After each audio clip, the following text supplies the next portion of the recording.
ઓમ નમઃ શિવાય. શ્રાવણ માસના આ પવિત્ર પ્રસંગે આપણા ઘણા બધા સનાતન ધર્મના, હિન્દુ ધર્મના લોકો શ્રાવણ માસમાં ઉપવાસ રાખે છે.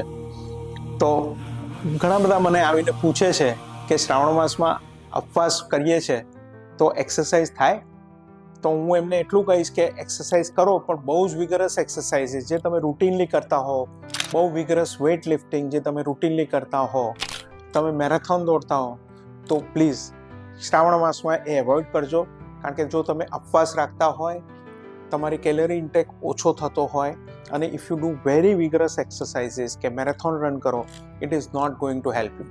એટલે please try to avoid very vigorous exercise. Otherwise Shravan માસમાં તમારી શક્તિ વધે છે.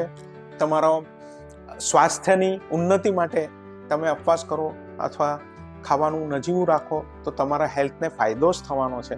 તો એના માટે હું ના નહીં કહું, પણ વિગરસ ફોર્મ ઓફ એક્સરસાઇઝને એવોઇડ કરજો. Thank you very much.